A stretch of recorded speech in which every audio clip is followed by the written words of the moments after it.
Emma adjusted her backpack as she boarded the bus, slipping into her usual morning routine with earbuds in, her eyes scanning for an empty seat. Sliding into her usual spot by the window, she spotted him again. The boy with the sketchbook. He was always a few rows ahead, his head slightly tilted as his pencil moved across the page. Today, her curiosity overtook her, and Emma leaned forward, catching glimpses of his sketches. Cityscapes, random faces, and once a detailed drawing of an elderly couple on a park bench. She couldn't help but smile. The bus jolted suddenly, causing Emma to lose her balance. Before she could react, a firm hand grabbed her arm. "You all right?" he asked, his deep yet gentle voice cutting through the noise. Emma blinked, realizing it was him, the boy with the sketchbook. "Yeah, thanks," she stammered, embarrassed. "I'm Liam," he added with a grin, turning back to his notebook. The next morning, Emma noticed Liam glance in her direction. Their eyes met for a brief moment, and he moved his bag off the seat next to him. She hesitated before taking the unspoken invitation. "Hey," he greeted, his sketchbook still in hand. "Hey," she replied awkwardly, clutching her coffee. Curiosity bubbled up. "What do you always draw?" Liam's face lit up as he tilted his sketchbook toward her. "Random stuff. Just things I see." Emma admired his talent. "You're really good." "Thanks," he muttered, a hint of shyness breaking through his confident smile. From that day on, mornings felt different.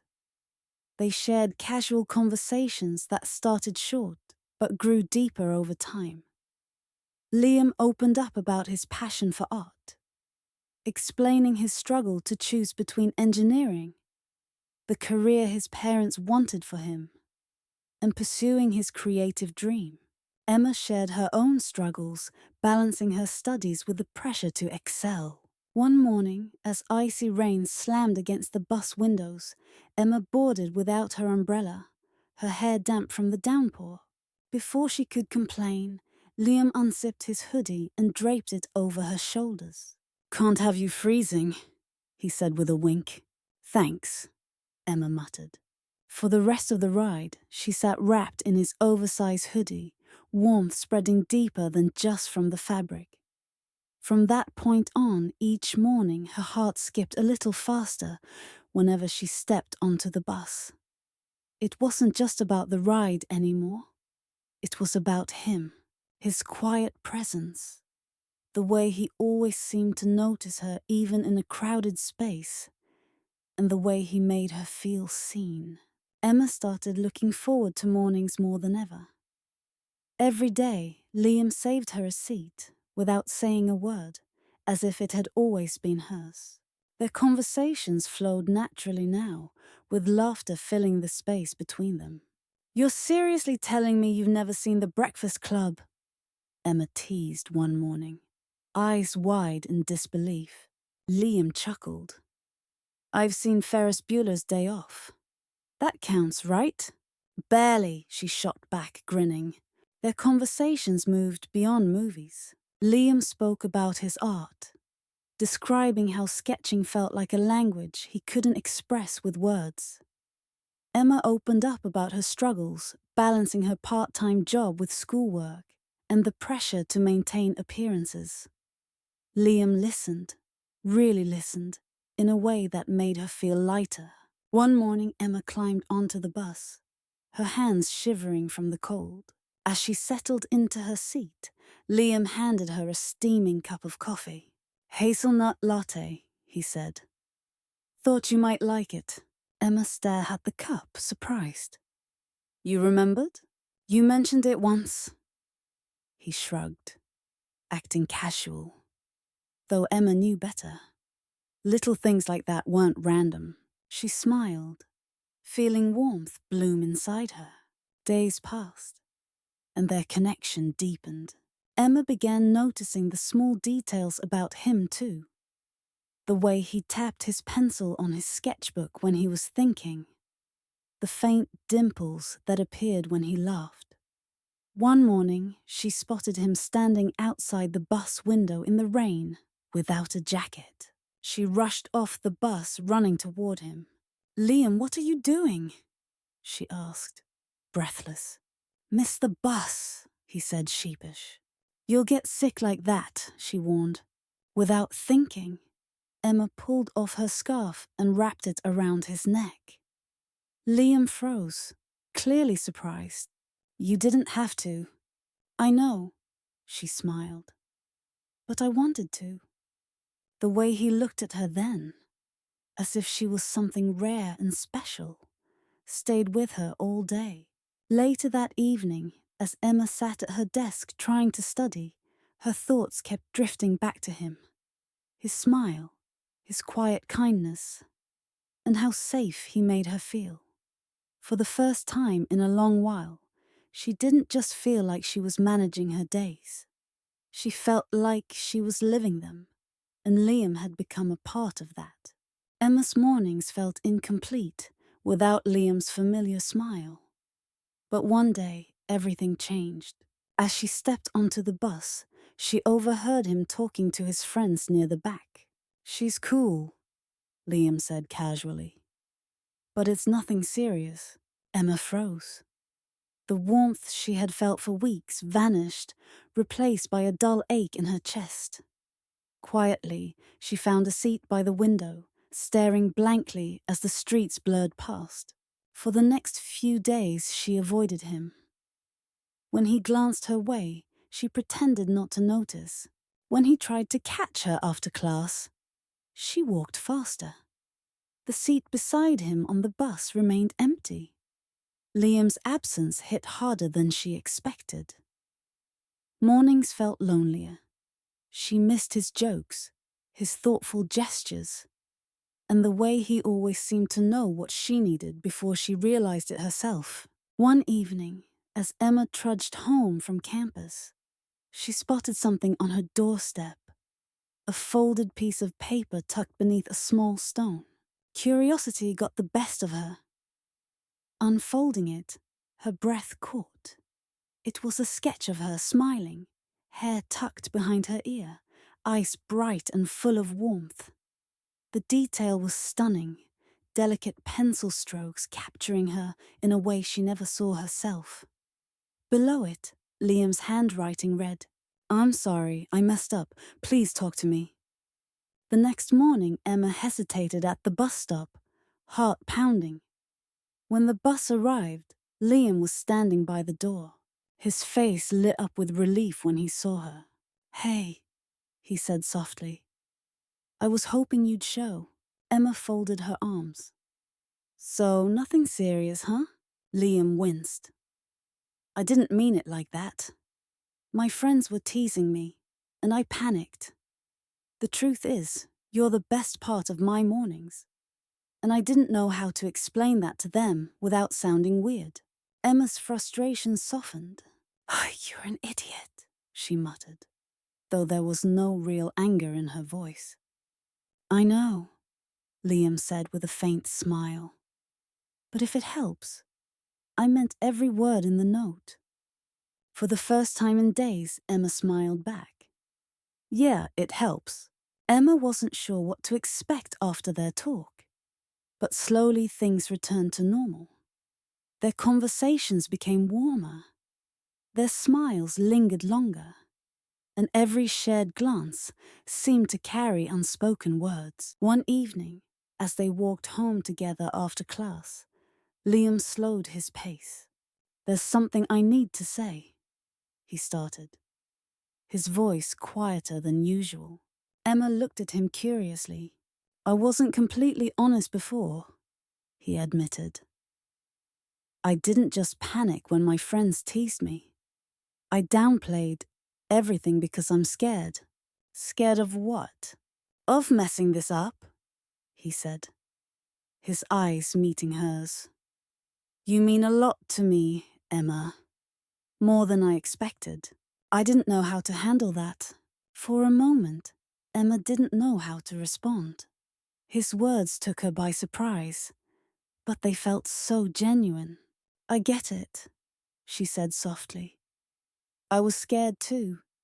Still am. Liam smiled, a flicker of relief crossing his face. Well, maybe we can be scared together.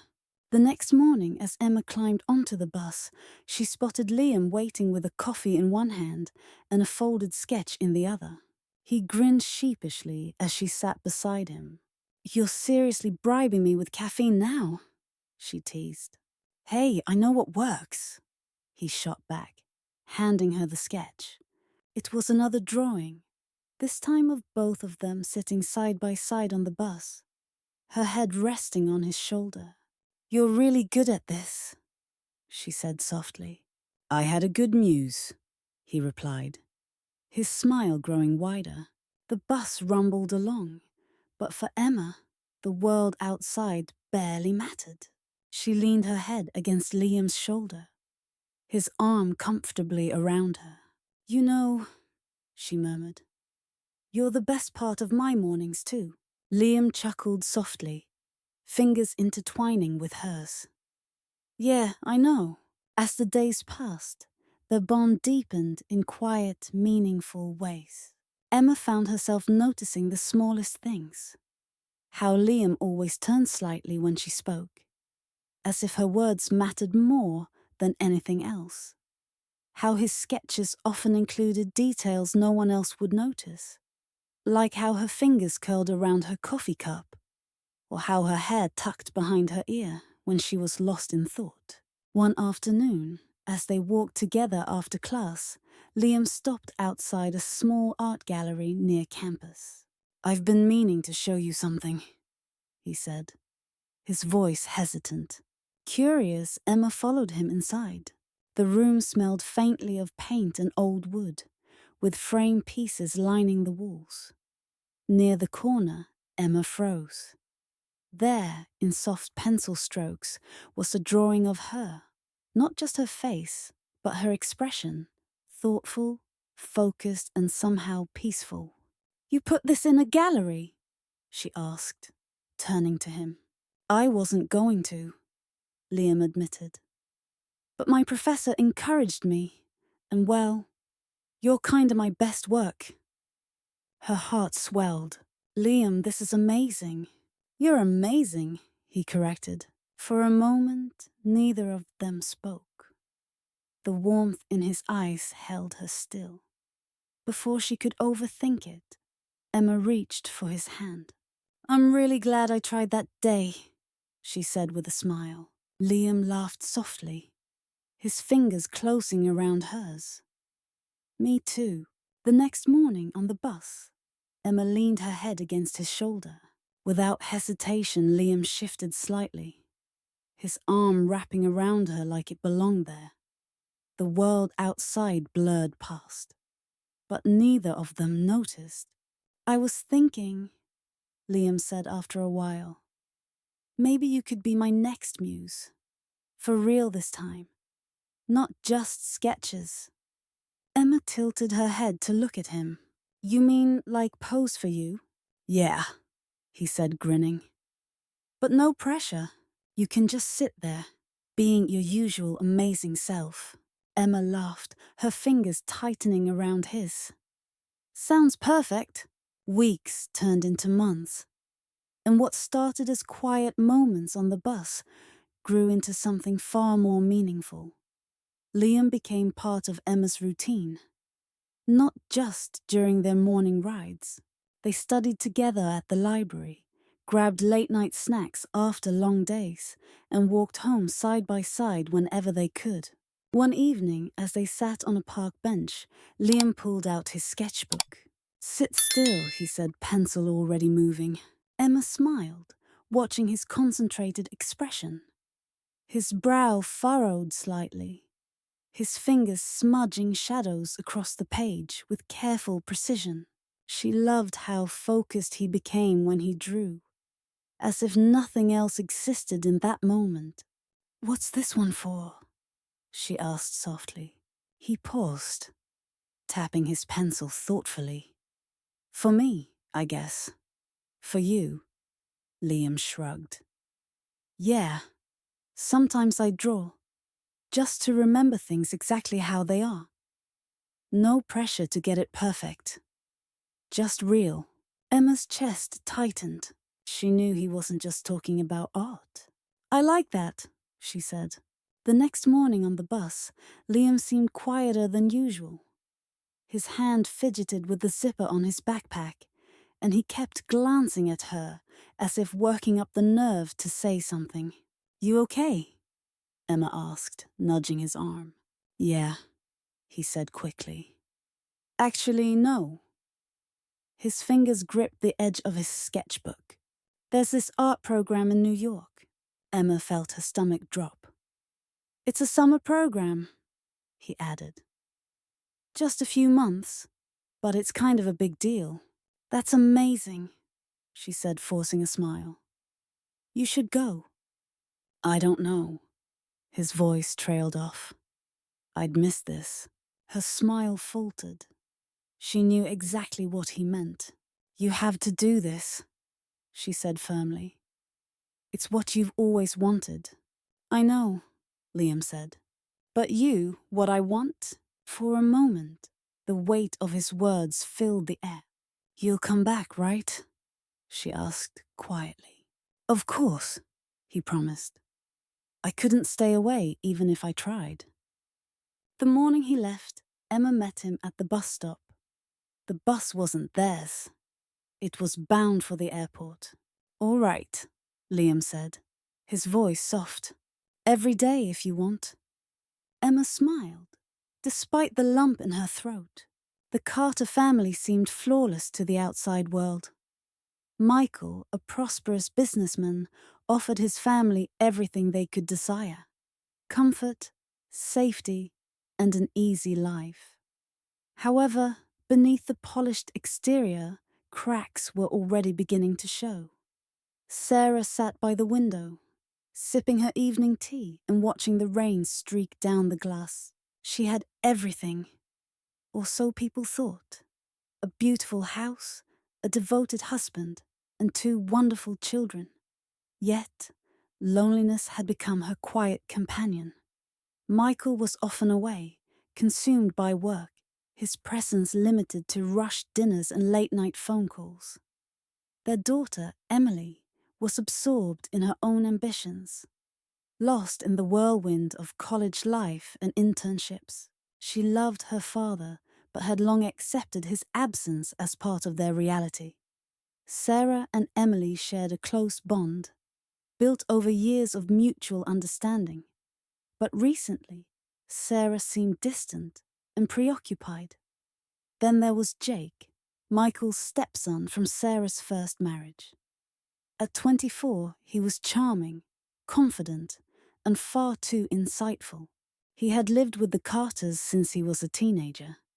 And while Michael treated him well, an unspoken distance always lingered between them. Sarah had always viewed Jake as her responsibility, someone to guide and protect.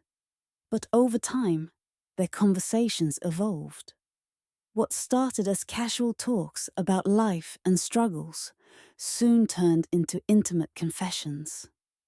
She found comfort in his words, warmth in his presence. Jake noticed her in ways Michael hadn't for years. One evening, as they stood in the kitchen, their conversation stretched a little longer than usual. The only sound was the soft hum of the refrigerator. Jake leaned against the counter, watching Sarah as she reached for a glass of water.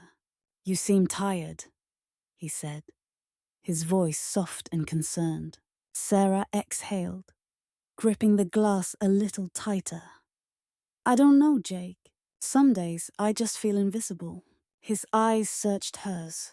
You're not. Silence hung between them, thick and unspoken, stretching a bit too long. Sarah quickly looked away, guilt creeping in, but the damage was already done. A door had been opened, one that should have remained closed. Upstairs, Emily scrolled through her phone, unaware of the shift happening downstairs. To her, Jake was family, a reliable older brother. She had never considered that the boundaries between them might be starting to blur in ways they never should. Michael, meanwhile, remained completely unaware. He trusted his wife, trusted his family, and had no reason to suspect that the foundation of his home was crumbling beneath him. As midnight struck, Sarah lay in bed, staring at the ceiling. Her husband slept beside her, his breathing steady, but her thoughts were elsewhere, replaying the weight of that moment. Sarah told herself it was nothing, a brief lapse in judgment, but the way Jake had looked at her suggested otherwise. She avoided him the next day, keeping her distance. But the silence between them only made things worse. Jake wasn't a child anymore. He wasn't blind to what was happening. He had seen the signs for years. The way Sarah sighed when Michael cancelled plans. The forced smile at family dinners. He noticed the little things. The things Michael never seemed to. And now he couldn't ignore the way she had looked at him last night, even if only for a second. Days passed, and their interactions grew cautious, calculated. Emily remained oblivious, too consumed with her own life. But Sarah and Jake knew. Each time their paths crossed in the hallway, each accidental touch, every stolen glance, it was there. Neither of them had the courage to acknowledge it. One evening, Michael called to say he'd be working late again. Sarah barely reacted. She set the table as usual, but something felt different. Jake noticed it too. "You don't have to pretend," he said quietly. Watching her set the plates, Sarah froze for a moment before forcing a smile. "Pretend what?" "That you're fine." She looked at him then, really looked at him. His gaze was steady, searching. She hated how easily he could see through her. "Jake, whatever this is, it has to stop," she said, more to herself than to him. He nodded, but neither of them moved. The space between them felt smaller than it was. Then the power flickered, plunging the house into darkness. Emily's voice echoed from upstairs, frustrated as she searched for a flashlight. But Sarah and Jake remained still. The dim candlelight from the kitchen cast shadows on the walls, and for a brief moment, it was just the two of them. Sarah's pulse quickened as Jake reached out, his fingers brushing against hers. It was nothing, just a touch, but it set off something dangerous, something irreversible. She pulled away, stepping back. "This is wrong," she said. Jake exhaled sharply, running a hand through his hair. "Then tell me you don't feel it." She wanted to. She should have. But she couldn't bring herself to lie. Before either of them could say anything else, Emily came downstairs, her flashlight beam cutting through the dark. "Mom? Jake?" Sarah took a shaky breath, forcing herself to move. "I'm here," she said, stepping away from Jake, as though that could erase everything that had just passed between them. Emily didn't notice anything unusual, but Jake did, and so did Sarah. This wasn't just loneliness anymore. It was something else entirely, and it wasn't going away. Emily hadn't meant to find the note. She was just looking for a receipt in her mother's purse when a folded piece of paper slipped out. She almost put it back without reading it. Almost. But the words caught her, scrawled in Jake's familiar handwriting. "I don't know how much longer I can pretend. Every time I see you, it gets harder to hide.